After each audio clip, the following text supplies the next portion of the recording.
Thanks for joining me for this episode of Cabin Fever Faith. Yeah, I'm on our river bottom in our property, checking out our turkey feeders and maybe looking at some deer sign and see how the deer are doing. We've had quite a bit of snow, and so they're struggling a little bit, but I think they're going to be just fine.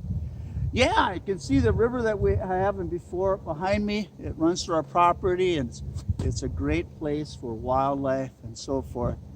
And it kind of reminds me of the Greek philosopher, 5th century Greek philosopher, who says, a man or person never steps in the same river twice.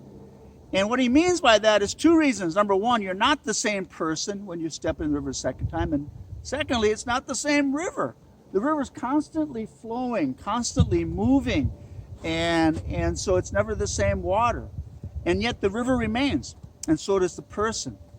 And that kind of leads me into the theme of my Cabin Fever Faith today. It's solid, liquid, and gas, or ice, water, and steam. And I'm going to relate that to the Trinity. You know, in order to be Christian, you have to believe in a Trinitarian God. In other words, Father, Son, and Holy Spirit, which is one God in three persons.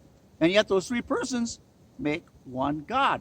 And it seems a little bit contradictory, but it's really part of the mystery of the Trinity. In other words, there's unity and diversity within the Trinity, all right? One God, three persons, one God. And if you look in nature, you see that reflection of the Trinity all over. Actually, you know, the Trinity created creation, right? And so, look at, the trees. For example, an oak tree. An oak is an oak is an oak, for you Okies out there. But no one oak tree is exactly the same. Unity and diversity.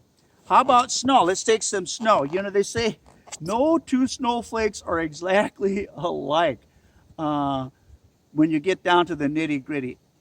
It's millions and trillions of different snowflakes, and yet it all makes snow, right? Unity and diversity. But let's take that Trinitarian understanding one step further. Think about this. Take a family, all right? You have a father, or take a son and a mother. You got father, son, mother, or spirit or spouse, right? Three persons, one family. So I think that's part of a family is a reflection of the Trinity as well. But let's go one step further, all right? Let's take this. Water comes in three forms: a solid, a liquid, and gas.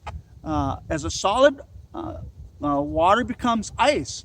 And that's, for us here in Minnesota, that's great. We can go ice fishing, and it's the one time of year that we can actually walk on water like Jesus. So water can become a solid. It can also be a liquid, like the river that I talked about, right? In liquid form, flowing.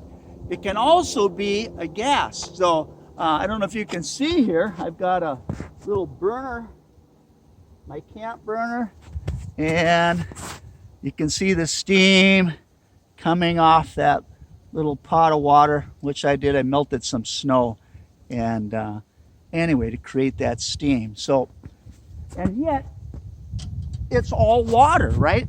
Three forms, one substance, right? Father, Son, and Holy Spirit, three persons, one God. Water, ice, liquid, steam, and yet it's all still water, one element. So, water to me is a perfect example of the Trinity. And think of this. Think of ice as God the Father. That's solid, strong, something we can stand on, right? Think of God the Son as water, or the river, flowing, giving life to all things. Water always seeks the lowest place, and from there it gives life, just like Jesus. And then think of the Holy Spirit as steam, kind of that steam bath that cleanses us, that in a sauna, if you're a sauna person, or in your hot coffee or tea.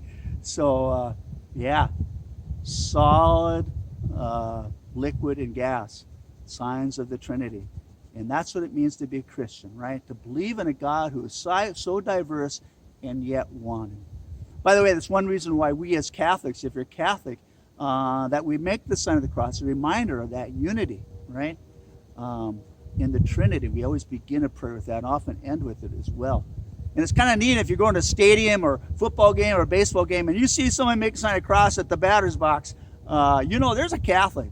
There's thousands of people out there, and that one sign, everybody knows there's a Christian and there's a Catholic. And the power of sign, power of symbol. So, but all Christians believe in that Trinitarian God. I think it's the last chapter in Matthew's gospel. He says, go and make disciples of all nations, baptize them, name the Father, Son, and Holy Spirit. And that's that Trinitarian God we believe in, a God who is with us every day, a God in creation. So my assignment to you today is go out in nature, go out in the world, and look at see the reflections of the Trinity, right? Unity within diversity. And maybe there's some things like water that can really bring it forward, right? Father, Son, and Holy Spirit. One God, three persons, and that God is always with me and you.